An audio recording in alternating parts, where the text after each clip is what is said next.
Good morning friends, welcome to Madhavbaug science school.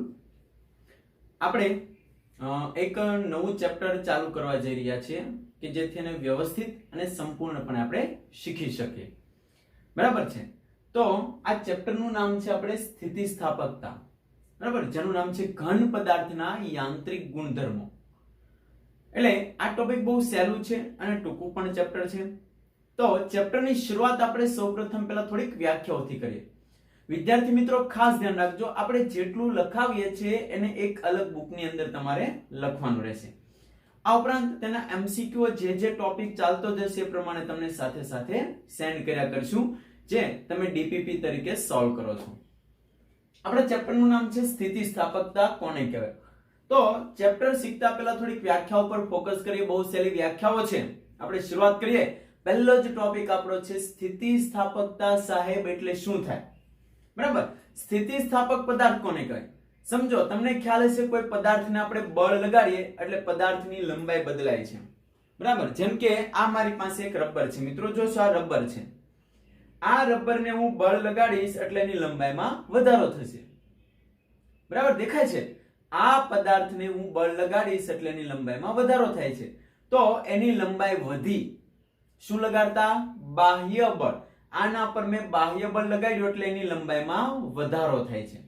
બરાબર, એટલે જો હું પદાર્થ ઉપર બાહ્ય બળ લગાડું તેની લંબાઈ બદલાય, તેનો કદ પણ બદલાઈ શકે અને તેનો આકાર પણ બદલાઈ શકે.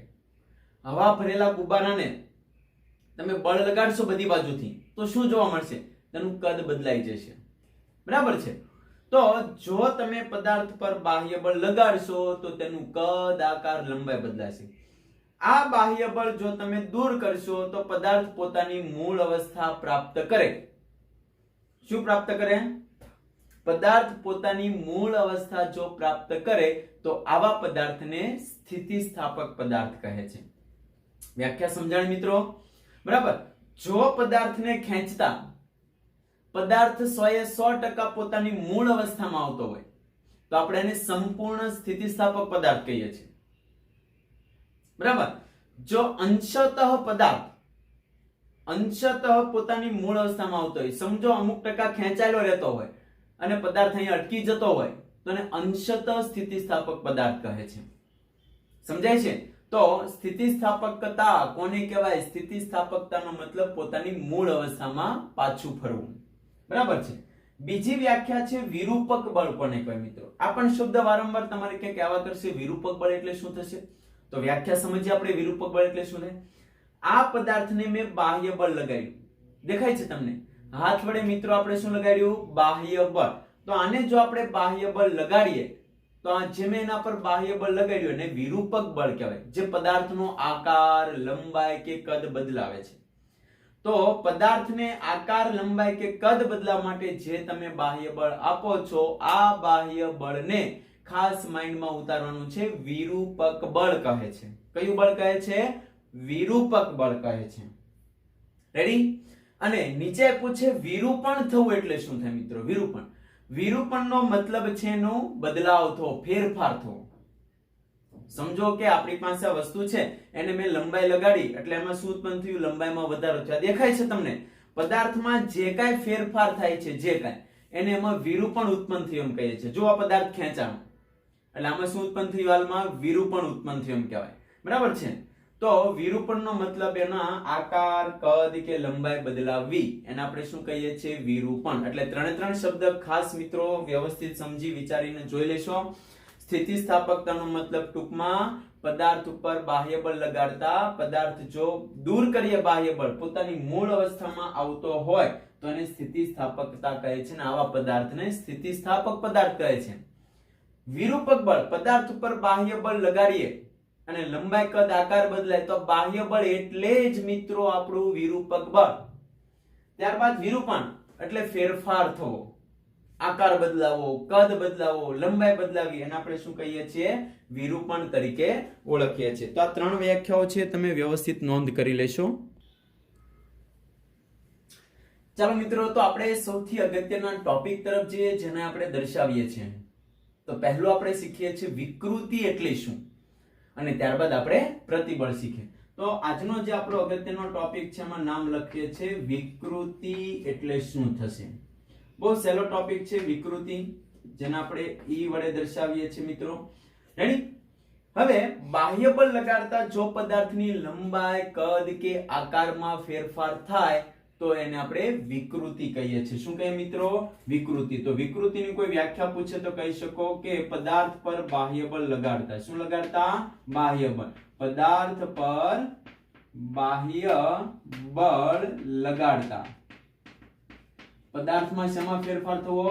પદાર્થના કદ, લંબાઈ અને આકારમાં ફેરફાર થાય. આકારમાં થતા ફેરફારને આપણે શું કહીએ છીએ મિત્રો? વિકૃતિ કહે છે. બરાબર છે? બહુ સહેલો ટોપિક છે વિકૃતિ એટલે શું. એમાં આપણે 3 પ્રકારની ટોટલ વિકૃતિ જોવાના છે. બરાબર છે? જેમાં લંબાઈ બદલાતી હોય, કદ બદલાતી હોય અને આકાર બદલાતી હોય. તેમાં સૌપ્રથમ પહેલા આપણે શીખીએ છીએ લંબાઈ વિકૃતિ. તો એનું નામ કઈ રીતે આપણે દર્શાવીએ છીએ જોઈ લેશો. તો પહેલો ટોપિક છે આપણી લંબાઈ વિકૃતિ. લંબાઈ વિકૃતિ અથવા એનું બીજું નામ છે પ્રતાન વિકૃતિ. પ્રતાન અથવા તો એને આપણે સંગત પણ કહી શકીએ છીએ મિત્રો. તો આ એનું નામ છે, ખાસ ધ્યાનમાં રાખજો, પ્રતાન અથવા તો સંગત વિકૃતિ. તો ધારો કે આપણી પાસે કોઈ એક L લંબાઈનો તાર છે. બરાબર છે? એના પર આપણે બાહ્ય બળ લગાડીએ અને જો એ પદાર્થની લંબાઈ વધતી હોય તો આપણે એને વિકૃતિ તરીકે ઓળખીએ છીએ. આમ તો વિકૃતિની વ્યાખ્યા લખો તો તમે દર્શાવી શકો છો મિત્રો, વિકૃતિ એટલે તેના પરિમાણમાં થતો ફેરફાર અને મૂળ પરિમાણ. તો અહીં તમને સમીકરણ એક લખી દઉં છું, જો ન સમજાય તો નીચે ખાસ ધ્યાન આપજો. વિકૃતિ એટલે પરિમાણનો ફેરફાર. પરિમાણનો ફેરફાર છેદમાં મૂળ પરિમાણ. મૂળ પરિમાણ એને આપણે કહીએ છીએ વિકૃતિ. બરાબર? આ આપણું સમીકરણ છે. ધારો કે આપણે સમીકરણને સમજીએ લંબાઈ વિકૃતિની અંદર. ઓકે, તો અહીંયા ખાસ એક આકૃતિ દોરવામાં આવે છે જેનું તમે અવલોકન કરજો. બરાબર છે? મારી પાસે એક L લંબાઈનો તાર છે. સમજો અહીંયા આપણે એને જડિત કરેલો છે. આ આધાર સાથે આપણે એક L લંબાઈના તારને જડિત કરેલો છે. રેડી? જેની લંબાઈ કેટલી છે? L. હવે જો આ તાર ઉપર તમે બાહ્ય બળ લગાડશો એટલે એની લંબાઈમાં વધારો કરશો. બરાબર છે? તો નીચેની આકૃતિને ખાસ જોશો કે આ તારની લંબાઈ છે એ વધે છે. બરાબર છે? અને તમે શું લગાડ્યું? બાહ્ય બળ. જો આ પદાર્થને બાહ્ય બળ લગાડશો તો આ પદાર્થની લંબાઈમાં વધારો થશે. એટલે અહીંયા આપણે લગાડ્યું છે એના પર બાહ્ય બળ. આ પોતાની મૂળ સ્થાને હતો. રેડી? તો બાહ્ય બળ લગાડતા તેની લંબાઈમાં કેટલો વધારો થયો મિત્રો? ડેલ્ટા L જેટલો લંબાઈનો વધારો થયો. દેખાય છે ડેલ્ટા L જેટલો? આથી આપણે લંબાઈ વિકૃતિને શેના વડે દર્શાવીએ? તો અહીં લખી શકો છો સમીકરણ, લંબાઈ વિકૃતિ L અથવા તો પ્રતાન અથવા તો સંગત વિકૃતિ. જ્યારે પણ હું કોઈ પ્રતાન સંગત વિકૃતિનું નામ લઉં અથવા તો લંબાઈ વિકૃતિ એવું કહું ત્યારે ફટાફટ માઇન્ડમાં લાવજો લંબાઈમાં થતો વધારો કેટલો છે. અહીંયા લખ્યું પરિમાણનો ફેરફાર. ફેરફાર કેટલો થયો? તો કે આપણે લખીએ છીએ ડેલ્ટા L જેટલો ફેરફાર થયો. અને મૂળ પરિમાણ કેટલું છે? તો કે મૂળ પરિમાણ એનું છે L જેટલું. કેટલું છે? L. તો આ જે સમીકરણ જે આપણે બનાવ્યું એ સમીકરણ આપણું પ્રતાન અથવા તો લંબાઈ વિકૃતિનું છે. રેડી? જે તમે લખી શકો છો. હવે આનું પરિમાણ એટલે કે પારિમાણિક સૂત્ર પૂછ્યું. ઉપર પણ લંબાઈ છે, નીચે પણ લંબાઈ છે. એટલે મિત્રો આ જે છે એ પરિમાણ રહિત છે. કેવી છે?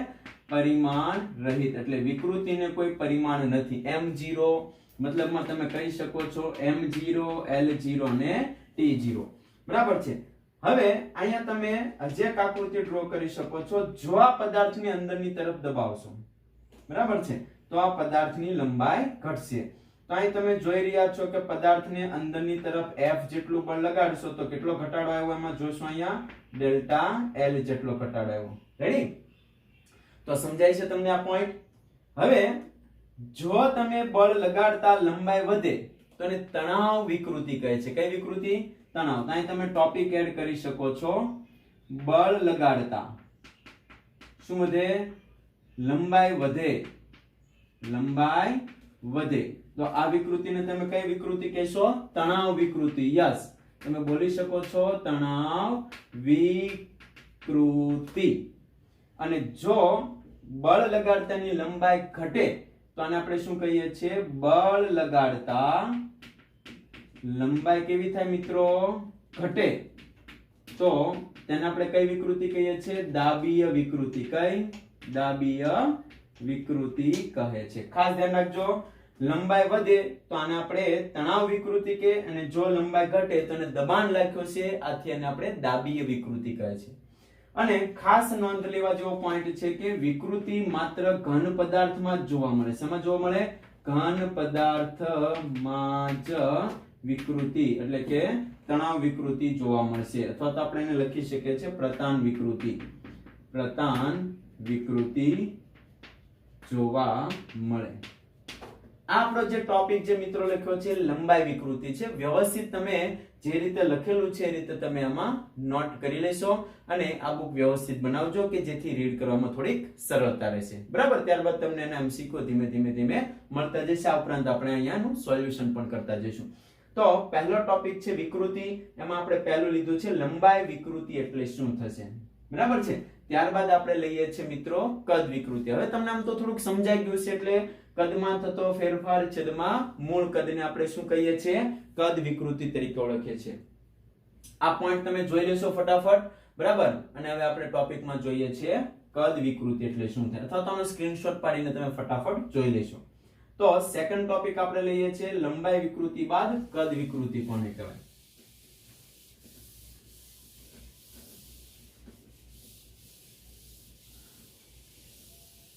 તો ચાલો મિત્રો આપણે લઈએ છીએ કદમાં થતો ફેરફાર કઈ રીતે મેળવી શકાય. બીજા ટોપિક નું નામ છે કદ વિકૃતિ. અહીંયા આપણે દર્શાવીએ છીએ કદ વિકૃતિ.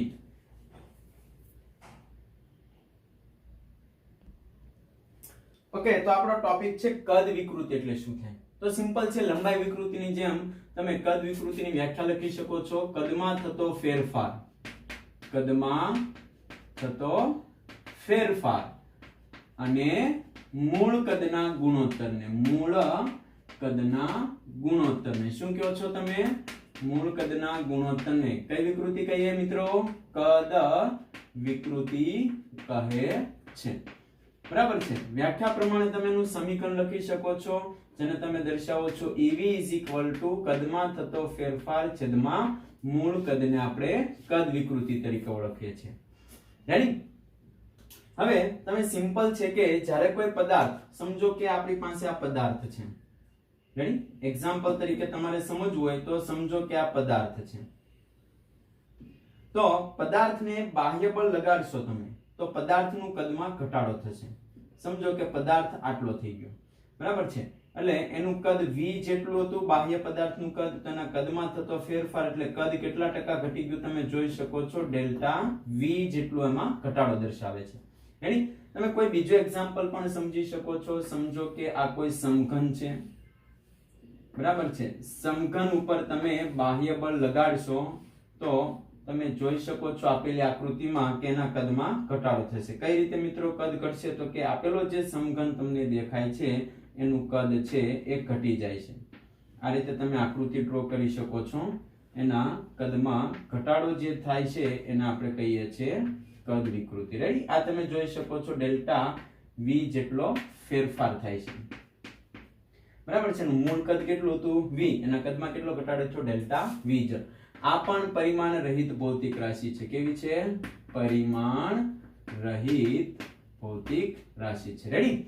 તો કદ વિકૃતિ તમને સમજાઈ ગઈ હોય તો હવે આપણે આકાર વિકૃતિ તરફ જઈએ છીએ. આકાર કઈ રીતે બદલાય છે. બરાબર? કોઈ પદાર્થને કઈ રીતે બળ લગાડીએ કે જેથી એનો આકાર બદલાય છે, તો એ આકૃતિ તરફ આપણે જઈએ અને વ્યવસ્થિત શીખીએ કે કઈ રીતે એમાં ફેરફાર થશે. તો ચાલો આગળનો આપણો ટોપિક છે આકાર વિકૃતિ એટલે શું, સમજાવો.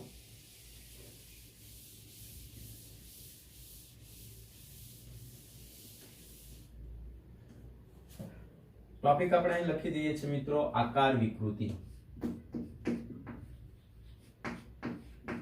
આકાર વિકૃતિ. કઈ રીતે પદાર્થમાં આકાર વિકૃતિ ઉત્પન્ન થશે એનું આપણે એક્ઝામ્પલ સમજીએ અને ત્યારબાદ એનું સમીકરણ અને લખીએ છીએ. જ્યારે પદાર્થને સાંભળજો ખાસ કરીને, જ્યારે પદાર્થને સ્પર્શીય દિશામાં બળ લાગે, કઈ દિશામાં બળ લાગે? સ્પર્શીય દિશામાં બળ લાગે ત્યારે એનો આકાર બદલાય છે, બરાબર. અને જ્યારે પદાર્થને સમાંતર બળ લાગે, સમાંતર, ત્યારે એની લંબાઈ બદલાય કાં તો એની લંબાઈ ઘટાડો થશે. તો અહીંયા આપણે વ્યાખ્યા પ્રમાણે લખતા જઈએ કે આકાર કઈ રીતે બદલાય, તો લખીએ જ્યારે પદાર્થ પર સ્પર્શીય બળ લાગે ત્યારે તેનો શું બદલાય છે? આકાર બદલાય છે, બરાબર છે. જ્યારે પદાર્થ પર સ્પર્શીય બળ લગાડવામાં આવે ત્યારે એનો આકાર બદલાય છે. હવે એને આકૃતિ દોરીને સમજીએ એટલે તમને વધારે થોડોક આઈડિયા આવશે કઈ રીતે આમાં ઘટના બને છે, એનું સમીકરણ કઈ રીતે લખાય છે. સમજો કે આપણી પાસે કોઈ એક બોક્સ આ રીતે સપાટી પર મૂકેલું છે. રેડી? નીચેનો છેડો છે સપાટી સાથે જોઈન્ટ છે. જ્યારે આને ઉપરની દિશામાં સ્પર્શકની દિશામાં બળ લગાડે, એટલે સમજો કે આ દિશામાં પદાર્થને મેં બળ લગાડ્યું. રેડી? તો F જેટલું બળ સ્પર્શીય દિશામાં લગાડતા એનો આકાર છે કેવા પ્રકારનો બને છે? તમે જોશો એનો આકાર જે છે એ બદલાય છે. એટલે કે પોતાની મૂળ દિશા છે ત્યાંથી આટલું ખસે છે. નીચેનો છેડો જોઈન્ટ છે, આ છેડો ખસ્યો અને આ છેડો છે આગળ જઈને આ બાજુ ખસે છે. તમે જોઈ રહ્યા છો, આકૃતિ તમને દેખાય છે, બરાબર છે.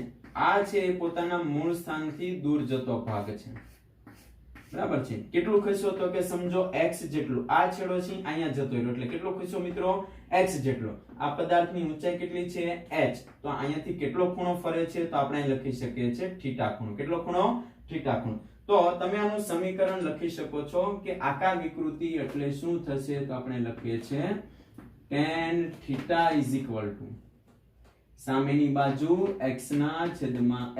મિત્રો આ જે છે એ આપણું આકાર વિકૃતિ દર્શાવે છે. શું બતાવે છે? એની આકાર.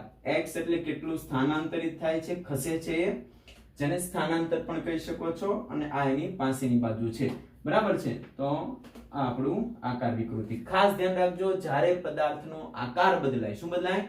આકાર બદલાય ત્યારે હંમેશા સ્પર્શકની દિશામાં બળ લાગે છે, બરાબર છે. આથી તેનો આકાર બદલી શકે છે. તો ખાસ નોંધ કરી લેશો આ ત્રણે મુદ્દા.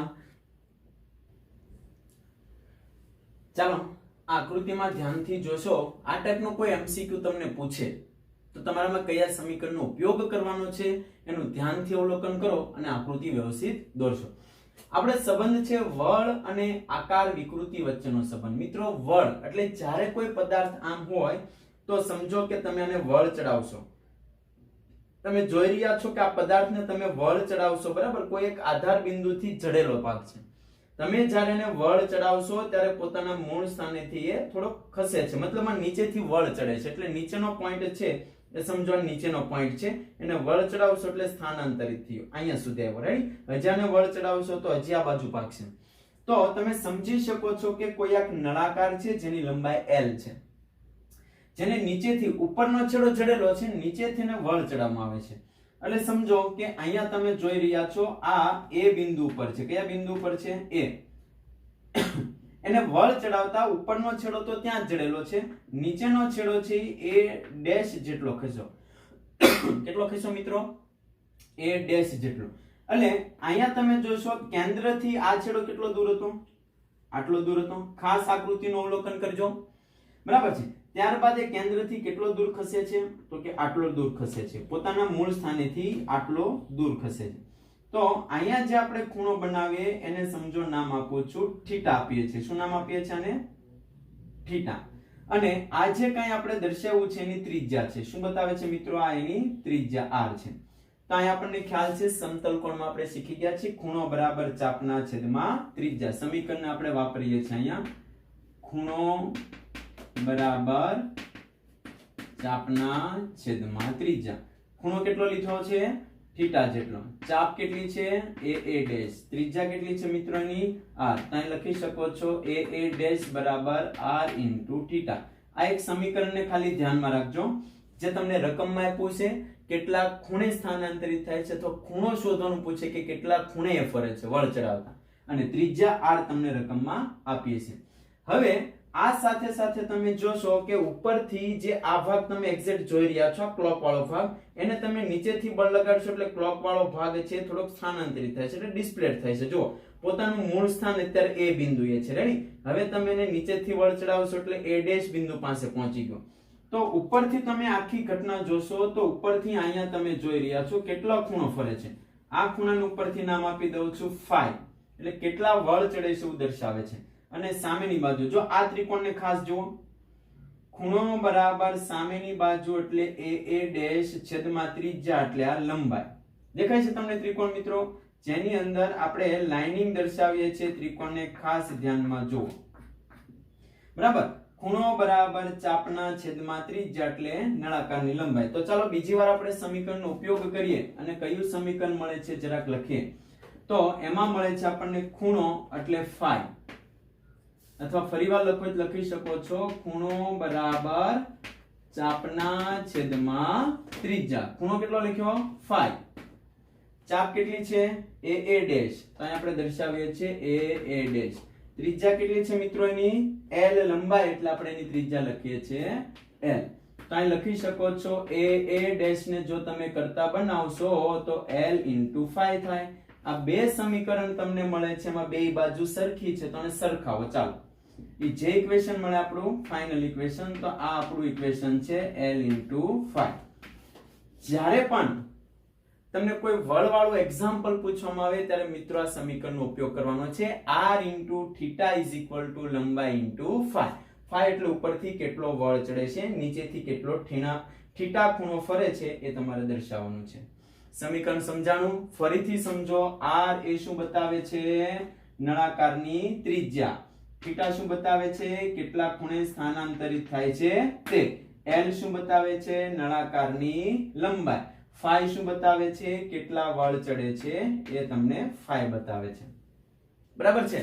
એટલે જ્યારે આ ચેપ્ટરમાં કોઈ MCQ કે કોઈ દાખલો તમે સોલ્વ કરતા હો ત્યારે સ્પષ્ટ રકમમાં લખ્યો છે કે કોઈ નળાકાર છે, કોઈ તાર છે ને એટલાના ખૂણે વળ ચડાવવામાં આવે છે વગેરે વગેરે તમને રકમમાં આપેલું છે. એટલે બહુ સહેલી થિયરી છે. વ્યવસ્થિત સમજી આકૃતિ ડ્રો કરી અને નીચેનું એક સમીકરણ લખી લેશો, જે આપણા માટે ખૂબ જ અગત્યનું સમીકરણ છે. ચાલો મિત્રો, ત્યારબાદ આપણો ખૂબ અગત્યનો ટોપિક છે જેનું નામ છે પ્રતિબળ કોને કહે છે.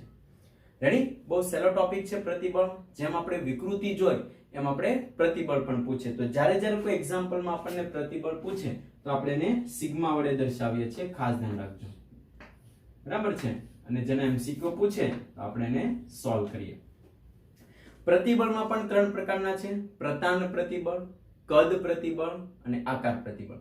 પેલા પ્રતિબળ એટલે થાય શું એનું એક્ઝામ્પલ એકવાર આપણે ફરીથી જોઈએ. સમજો કે આ પદાર્થને મેં દ્રઢ આધાર સાથે પકડેલ છે. રેડી? હવે નીચે આપણે એને વજન લગાડીશું એટલે લંબાઈ વધશે. એટલે મેં બાહ્ય બળ લગાડ્યું. કયું બળ લગાડ્યું? બાહ્ય બળ. એટલે આ દરેક પદાર્થની અંદરના જે અણુ પરમાણુઓ છે એ પોતાની મૂળ સ્થિતિએ જવા માટે પુનઃસ્થાપક બળ ઉત્પન્ન કરે. શું ઉત્પન્ન કરે? પુનઃસ્થાપક. તમે જોઈ રહ્યા છો કે આને જો હું ખેંચીશ એટલે પુનઃસ્થાપક બળ પદાર્થને પોતાની કઈ સ્થિતિમાં લઈ જશે? મૂળ સ્થિતિમાં લઈ જશે. એટલે બાહ્ય બળ નીચે લાગે તો પુનઃસ્થાપક બળ કઈ બાજુ લાગે મિત્રો? ઉપરની તરફ. કઈ બાજુ લાગે? ઉપરની તરફ. તો જ્યારે પદાર્થ પર બાહ્ય બળ એટલે કે વિરૂપક બળ લગાડવામાં આવે ત્યારે એનો વિરોધ કરતું એક બીજું બળ ઉત્પન્ન થાય છે, જેને આપણે કયું બળ કહીએ છીએ? પુનઃસ્થાપક બળ. તો પ્રતિબળની અંદર તમે પહેલા સમજી લેશો, જ્યારે પદાર્થ પર કયું બળ લગાડવામાં આવે? પદાર્થ પર બાહ્ય બળ. બાહ્ય બળનો મતલબ કયું બળ?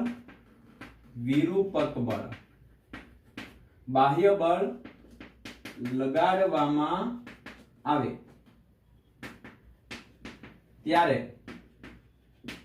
બાહ્ય બળનો વિરોધ કરતું બીજું કયું બળ ઉત્પન્ન થાય? વિરોધ કરતું પુનઃસ્થાપક બળ ઉત્પન્ન થાય. રેડી? જ્યારે પદાર્થ પર બાહ્ય બળ લગાડીએ ત્યારે એનો વિરોધ કરતું વિરુદ્ધ દિશામાં કયું બળ ઉત્પન્ન થાય? પુનઃસ્થાપક બળ. દરેક પદાર્થમાં જ્યારે બાહ્ય બળ લગાડો ત્યારે એમાં પુનઃસ્થાપક બળ ઉત્પન્ન થાય જે પદાર્થને પોતાની મૂળ અવસ્થામાં લઈ જાય. તો સિમ્પલ છે કે પુનઃસ્થાપક બળ જે વિરોધ કરનારું બળ જે છે એના આડછેદમાં લાગે. એટલે કે જે પદાર્થને તમે ખેંચો એ પદાર્થના દરેક આડછેદમાં પુનઃસ્થાપક બળ લાગે, જેને આપણે કહીએ છીએ પ્રતિબળ કહીએ છીએ. તો અહીંયા આપણે એની વ્યાખ્યા લખીએ છીએ, ખાસ ધ્યાનમાં આપજો. પ્રતિબળ એટલે કે પદાર્થના એકમ આડછેદમાં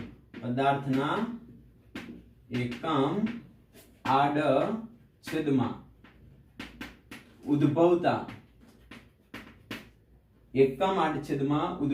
કયા બળને મિત્રો? પુનઃ સ્થાપક બળને આપણે શું કહીએ છીએ?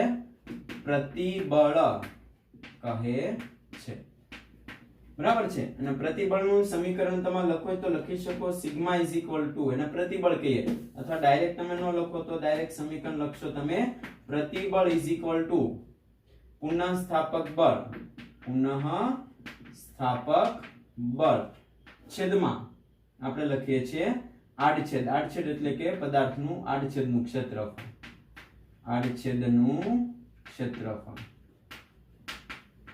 રેડી?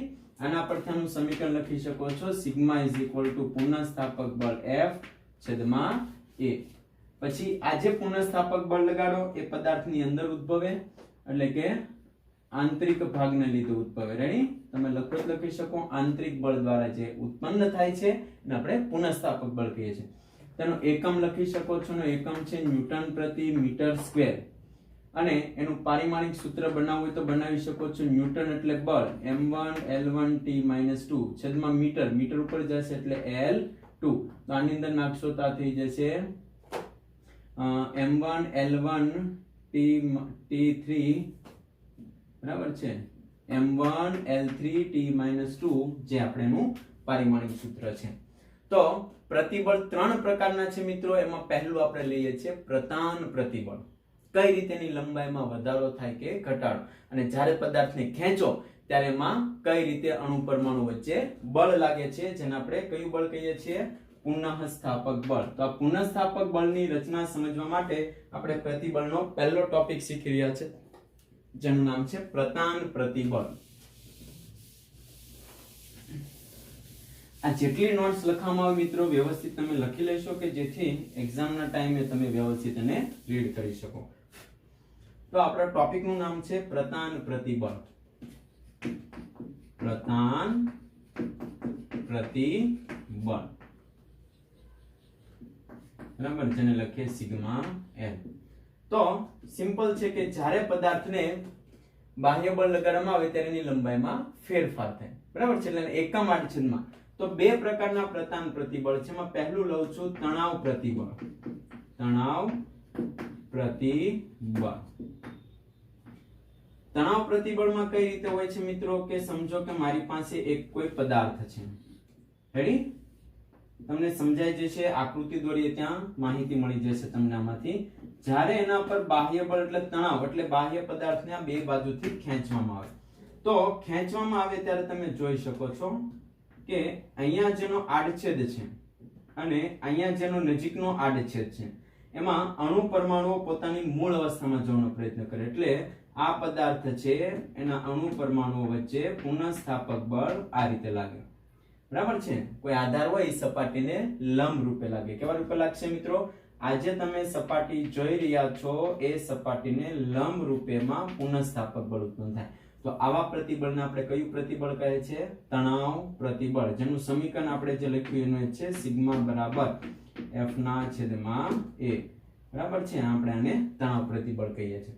તો દાબીય પ્રતિબળ કઈ રીતે ઉત્પન્ન થશે? અહીંયા આકૃતિ તમે જોઈ રહ્યા છો નંબર 2 ની આકૃતિ, જેને આપણે લખીએ છીએ દાબીય પ્રતિબળ.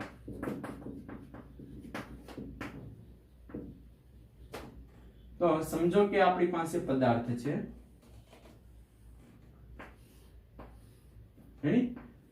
આ પદાર્થને બે બાજુથી F જેટલું બળ લગાડવામાં આવે. બે બાજુથી F જેટલું બળ લગાડવામાં આવે. તો તમે જોઈ રહ્યા છો આડછેદના જે અણુ પરમાણુ છે બરાબર છે, બે બાજુથી બાહ્ય બળ લગાડીએ એટલે આ અણુ પરમાણુ છે એ આ બાજુ વિરોધ થશે અને આ અણુ પરમાણુ એકબીજાથી દૂર ભાગશે એટલે પદાર્થને પોતાની મૂળ અવસ્થામાં લઈ જવાનો પ્રયત્ન કરે, જેને આપણે શું કહીએ છીએ મિત્રો? દાબીય પ્રતિબળ કહે છે. આપેલો ટોપિક મિત્રો જોઈ લેજો વ્યવસ્થિત. પ્રધાન પ્રતિબળ એટલે પુનઃસ્થાપક બળ છે, સપાટીને લંબ રૂપે લાગે છે. તણાવ એટલે લંબાઈ વધે તો તેને આપણે તણાવ પ્રતિબળ કહે છે અને જો લંબાઈ ઘટે તો એને આપણે દાબીય પ્રતિબળ કહે છે. ચાલો મિત્રો, ત્યારબાદનો આપણો ટોપિક છે કદ પ્રતિબળ એટલે શું સમજાવો.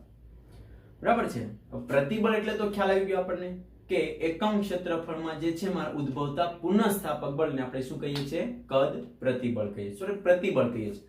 તો કદ ક્યારે એનું ચેન્જ થશે? જ્યારે કોઈ પદાર્થ છે એની સપાટીને લંબ રૂપે બધી જ દિશાઓમાંથી, સમજો કે કોઈ આ પદાર્થ છે એને બધી જ દિશાઓમાંથી સપાટીને લંબ રૂપે એના પર બધી જ દિશાઓમાંથી જ્યારે બળ લગાડવામાં આવે, બરાબર છે, અને એના એકમ આડછેદ દીઠ જે કાંઈ બળ લાગે છે ત્યારે એમાં કદ પ્રતિબળ ઉત્પન્ન થાય છે. ફરી એકવાર, આ જે પદાર્થ આપણને અહીં દોરીને આપ્યો છે એની સપાટીને લંબ રૂપે જ્યારે કોઈ બળ લગાડવામાં આવે, લંબ રૂપે એટલે સમજો કે આ સપાટી છે તો એને લંબ રૂપે આ રીતે ઉપરથી જો બળ લાગતું હોય તો એમાં કદ પ્રતિબળ ઉત્પન્ન થાય.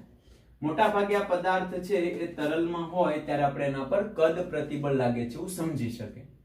તો સમીકરણ આપણે જે લખ્યું છે સિગ્મા ઇઝ ઇક્વલ ટુ કદ પ્રતિબળ એટલે એકમ ક્ષેત્રફળમાં લાગતું બળ. પણ બળ એટલે શું થાય મિત્રો? તો કે ના પર ચારે બાજુથી જે લાગે છે ના ક્ષેત્રફળ ઉપર આપણે એને દબાણ કહીએ છીએ. વિચારો, દબાણની વ્યાખ્યા શું છે?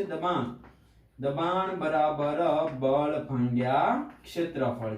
ત્યારે આપણે એને દબાણ લાગ્યું એટલે સમજો કે આ બોર્ડ જે છે, બોર્ડ એના પર હું બળ લગાડું છું, બળ તો એના ક્ષેત્રફળમાં જેટલું બળ લગાડું એને આપણે શું લગાડ્યું કહેવાય? દબાણ લગાડ્યું કહેવાય. તો બળને કરતા બનાવશો તો શું થશે? દબાણ ઇન્ટુ ક્ષેત્રફળ. તો મૂકી દીધું બળ બરાબર દબાણ ઇન્ટુ ક્ષેત્રફળ. નીચે ક્ષેત્રફળ તો હતું જ, ઉપર નીચે ક્ષેત્રફળ ઉડાડી દઈએ તો વધશે દબાણ.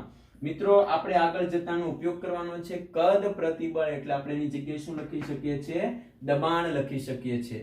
બરાબર છે, તો આ મુદ્દો છે એને વ્યવસ્થિત તમે સમજી વિચારી અને તમે અલગથી બુકમાં વ્યવસ્થિત લખી લેશો કે જેથી તમે દાખલા ગણી શકો.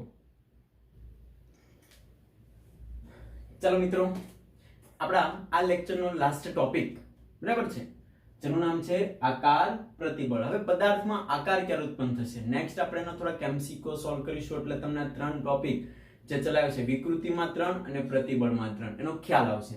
તો આકાર પ્રતિબળ એટલે શું થાય? જ્યારે પદાર્થ પર આપણને ખબર છે આકાર હંમેશા ક્યારે બદલાય? તો કે આપણે કોઈ પદાર્થ ઉપર સ્પર્શીય બળ લગાડીએ, બરાબર છે, અને આ બળ છે પદાર્થને કઈ દિશામાં લાગે મિત્રો? સમાંતર દિશામાં. સમજો કે આ ડસ્ટર છે ને એનો મારે આકાર બદલવો છે. રેડી? તો આકાર બદલવા માટે મારે જે બળ લગાડવું છે એ બળ હંમેશા સ્પર્શકની દિશામાં લાગવામાં આવે. કઈ દિશામાં લગાડવામાં આવે? સ્પર્શક. અથવા તો આ બળ છે ની સપાટીને સમાંતર હોય ત્યારે એના પર જે બળ લાગે છે અને તેને લીધે થઈને પદાર્થનો આકાર બદલાય છે, જે આપણે શીખી ગયા છે. એટલે આકાર બદલવા માટે સ્પર્શીય બળ હોવું જોઈએ. કયું બળ હોવું જોઈએ? સ્પર્શીય બળ. અને આ બળ લગાડતા પદાર્થને વાળી શકાય છે. મતલબમાં કોઈ પદાર્થને આપણે બેન્ડ વાળીએ તો સમજીએ કે એનો આકાર બદલાનો છે પણ એનું કદ બદલાનું નથી. જેનું સમીકરણ લખવું હોય તો આપણે આગળ લખી ગયા છે sigma is equal to f ના છેદમાં a. એકમ આડછેદમાં લાગતા પુનઃસ્થાપક બળને પ્રતિબળ કહે છે.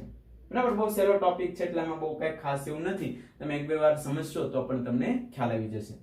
બ્રેકિંગ પ્રતિબળ કોને કહેવાય? સમજો કોઈ પદાર્થને તોડવો છે. સમજો આ કોઈ પદાર્થ છે ને આપણે તોડવો છે, અથવા તો આ ચોક છે એને તોડવો છે. વચ્ચેથી તોડવા માટે જે એને બાહ્ય બળ એને આપવામાં આવે છે, એટલે કે પ્રતિબળ આપો છો, એને બાહ્ય બળ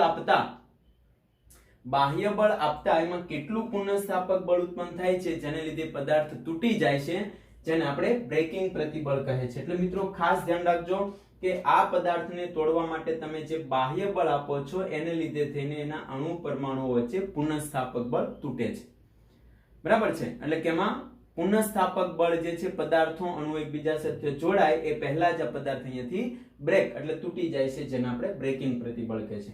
એનો મતલબ બ્રેકિંગ પ્રતિબળ કોના ઉપર આધાર રાખે છે? તો કે પદાર્થ કેવા પ્રકારનો છે એના પર આધાર રાખે.